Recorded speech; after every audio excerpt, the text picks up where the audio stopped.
नमस्कार दोस्तों।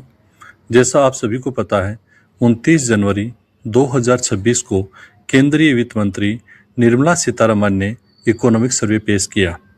आज की वीडियो में हम जानेंगे इकोनॉमिक सर्वे क्या होता है, इसके कितने भाग होते हैं, इसे किसके द्वारा तैयार किया जाता है और ये बजट से पहले क्यों प्रस्तुत किया जाता है और बजट से पहले कब से प्रस्तुत किया जा रहा है और इस सर्वे के अंदर क्या क्या महत्वपूर्ण बातें हैं। तो चलो शुरू करते हैं। सबसे पहले इकोनॉमिक सर्वे होता क्या है।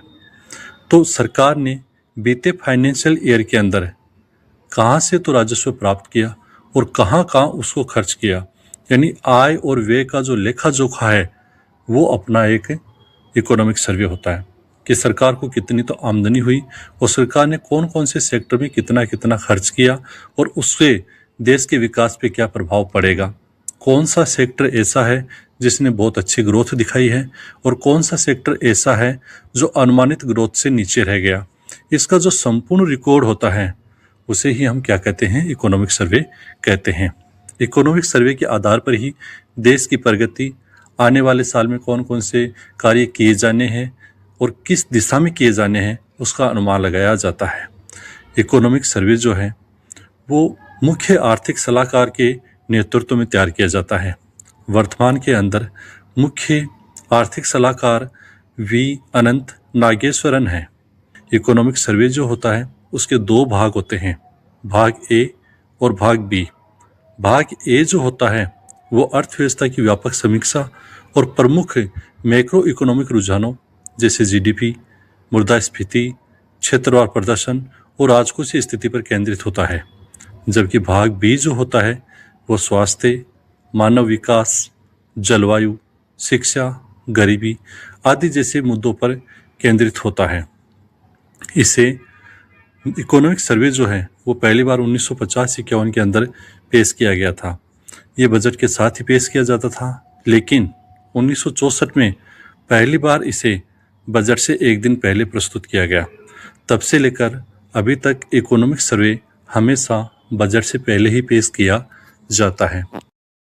अब हम बात करेंगे साल 2026 के सबसे महत्वपूर्ण आर्थिक दस्तावेज की। केंद्रीय मंत्री श्रीमती निर्मला सीतारमण ने संसद में आर्थिक समीक्षा 2025-26 पेश कर दी है। वैश्विक तनावों और अस्थिरता के बावजूद भारतीय अर्थव्यवस्था रॉकेट की रफ्तार से आगे बढ़ रही है। आज हम जानेंगे कि आपकी जेब, रोजगार और देश के भविष्य के लिए इसमें क्या खास है। सबसे पहले बात करते हैं विकास की रफ्तार की। वित्त वर्ष 2026 के लिए भारत की जीडीपी वृद्धि का अनुमान 7.4% लगाया गया है। यह लगातार चौथा साल है जब भारत दुनिया की सबसे तेजी से बढ़ती प्रमुख अर्थव्यवस्था बना हुआ है।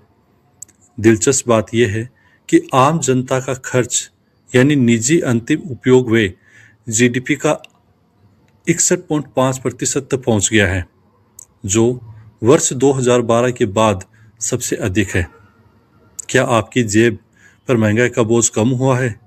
आंकड़ों के मुताबिक अप्रैल से दिसंबर 2025 के दौरान औसत घरेलू मुद्रास्फीति केवल 1.7% रही है। यह सीपीआई सीरीज की शुरुआत से अब तक की सबसे कम दर है। साथ ही भारत का विदेशी मुद्रा भंडार 701.4 बिलियन अमेरिकी डॉलर के ऐतिहासिक स्तर पर पहुंच गया है, जो 11 महीने के आयत के लिए काफ़ी है। बैंकिंग सेक्टर में एक क्लीनअप क्रांति आई है। बैंकों का एनपीए गिरकर 2.2% रह गया है, जो कई दशकों में सबसे कम है। वहीं शेयर बाजार में भारतीयों का भरोसा बढ़ा है। सितंबर 2025 तक विशिष्ट निवेशकों की संख्या 12 करोड़ पार कर गई है, जिसमें 25% महिलाएं हैं।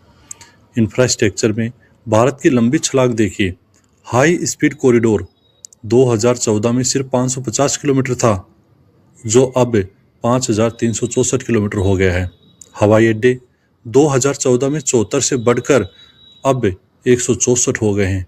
सेमीकंडक्टर, इंडिया सेमीकंडक्टर मिशन के तहत 10 परियोजनाओं में 1.60 लाख करोड़ रुपए का निवेश हो रहा है। किसानों के लिए अच्छी खबर है।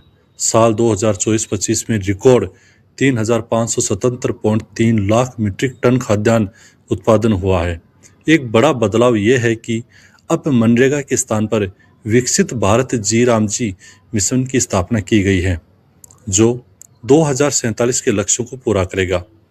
शिक्षा के क्षेत्र में अब हमारे पास में 23 IIT, 21 IIM और 20 AIIMS हैं।